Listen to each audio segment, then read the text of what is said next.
É agradecer o convite, não sei a quem, não sei se ao Instituto, se à paróquia, mas deve ser ao Padre Nuno e ao Tolentino, que me devem ter desencantado para apresentar este livro. E digo o Tolentino e o Padre Nuno porque o Padre Tolentino, porque me acompanham há muito tempo, eu falo com eles há muito tempo.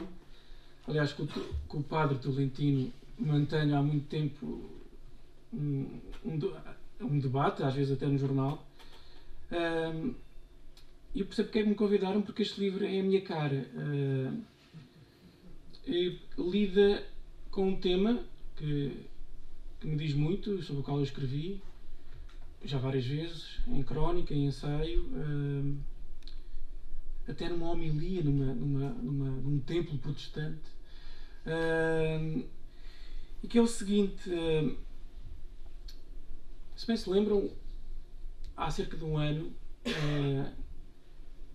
arrebentou nos Estados Unidos um daqueles massacres que eles têm de vez em quando, em Newtown.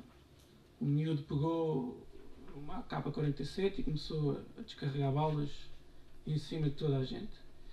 Eu, na altura, já perto do Natal, guardei a crónica para o Natal e dei-lhe como título o Columbine de Jesus Cristo. E essa crónica, eu fiquei muito contente, porque quando eu li este livro, a crónica que eu escrevi antes de ler o livro parecia um resumo, parecia a recensão do livro. E é muito simples: quando surge uma coisa daquelas, quando surge um massacre, subindo uma oitava, quando surge uma coisa como o 11 de setembro, nós temos a tendência para descrever aqueles homens como monstros, como seres irracionais, como malucos, só podem estar malucos. Ou seja, temos a tendência natural de nos protegermos, colocando aqueles homens fora da esfera humana. Não são bem homens. O problema é que eles são homens e escolheram fazer aquilo de maneira consciente, livre e conscientemente. Aquele tipo que matou as pessoas na Noruega não é maluco. Fez aquilo de maneira consciente. Hitler e Stalin não eram malucos. Não estavam rodeados por malucos. Estavam rodeados por pessoas que mataram deliberadamente e de forma consciente. Ou seja, o que eu quero dizer? O mal não é um curto-circuito. Não é um erro no sistema. O mal é um resultado do nosso livre-arbítrio, da nossa liberdade de escolher. E o problema é que o problema do livre-arbítrio, que nos é dado pelo Criador, pode ser um dom, mas também pode ser uma maldição. E é esta maldição que nos o Criador dá-nos a liberdade para escolher, e nós podemos escolher o caminho errado. E é isto que abre a pergunta do livro, que é a pergunta do ateísmo passional, não o ateísmo que se julga científico, mas é um ateísmo passional, que nasce da pergunta retórica mais antiga do mundo, acho eu. Deus, porquê é que permitiste isto? Como é que isto foi possível? Como é que deixaste que isto acontecer? E como deixaste, eu vou-te largar. Eu não posso crer no mundo onde tu deixas que isto aconteça. É essa raiva primordial e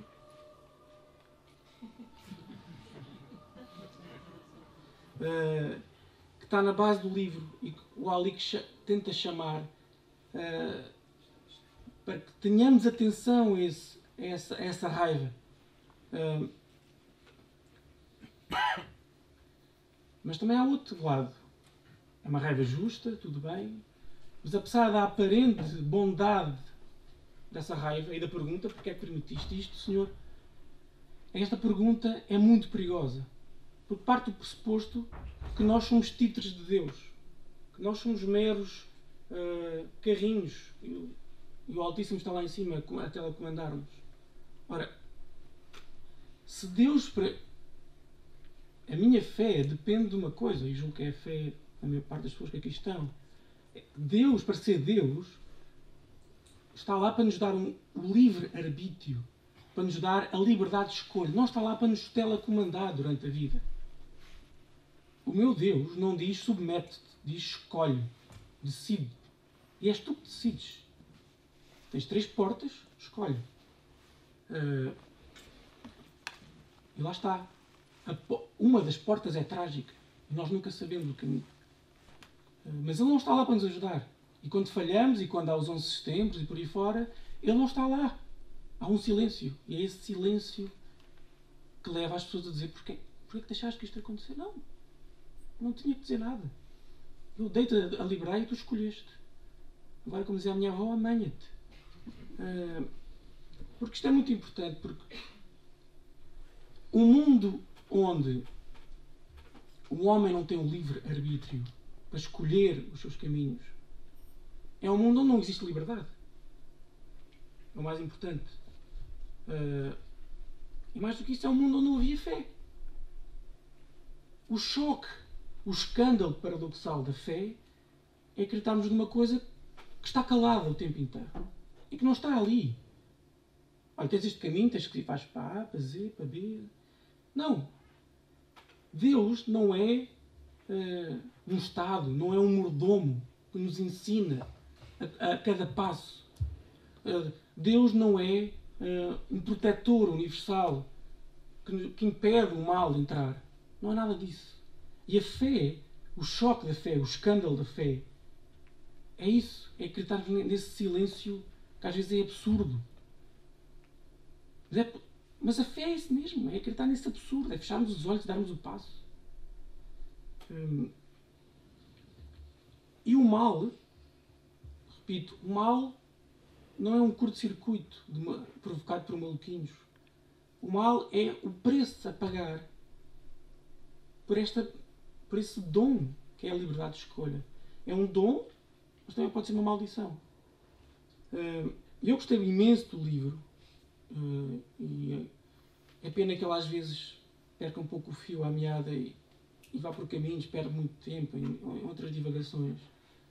E por esse sentido não é uma obra-prima do ensaio, porque ele tem o pecado da dispersão. Mas é muito interessante, porque descreve muito melhor do que aquilo que eu acabei de dizer, esta dimensão paradoxal da fé. E vai a um ponto muito interessante, que é as pessoas que dizem: Deus, porque é que permitiste que isto acontecesse? Têm uma concepção primitiva e pagã e grega da religião. Tem aquela concepção dos deuses gregos que estão lá em cima com os telecomandos a telecomandar a malta cá em baixo. A dimensão, a ruptura, a revolução do cristianismo foi acabar com isso. Com a ideia que nós somos títeres de tipos que são muito parecidos connosco e que estão lá em cima a comandar isto tudo. E deixem-me frisar isto.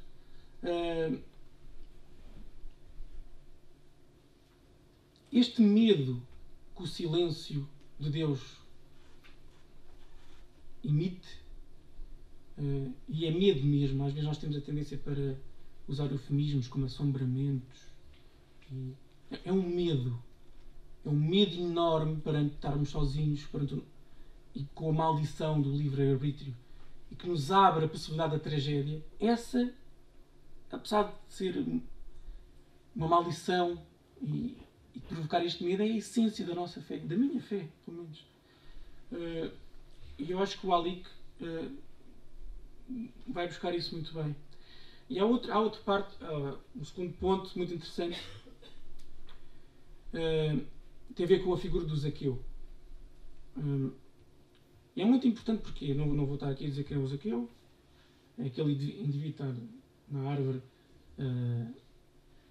à espera que Jesus passe, porque ficou curioso, apesar de não ter fé, ou não sabemos, porque está ali entre margens. E a figura do Zaqueu agrada-me bastante, porque, primeiro, por causa da dúvida. Eu acho que a dúvida é o início e o fim da fé. Não há fé sem dúvida. Eu costumo dizer que eu prefiro um agnóstico que vai e vem nas suas divagações, nas suas angústias, do que alguém que está sempre com uma fé permanente e sem dúvidas. Quando eu ouço uma pessoa dizer: eu nunca tive crise de fé,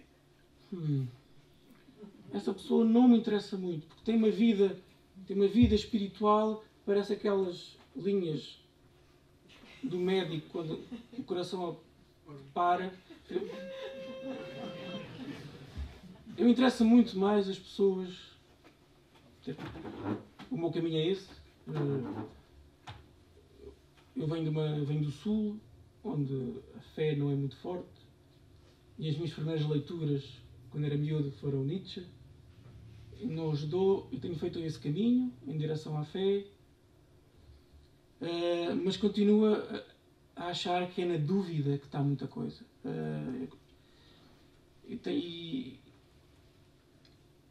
E o segundo ponto é que é preciso, de facto, escutar os ateus e estar atento aos ateus. Porque lá está, eu quando comecei a minha amizade com o Tolentino, em 2008, aí, eu era de facto um zaqueu. Eu era o zaqueu. Eu estava na árvore e estava com dúvidas. Não sabia para que lado pular. Se para o lado da fé, se para o lado da descrença. E há um ponto fundamental no meu caminho. No meu caminho em direção à fé, para este lado e não para o outro.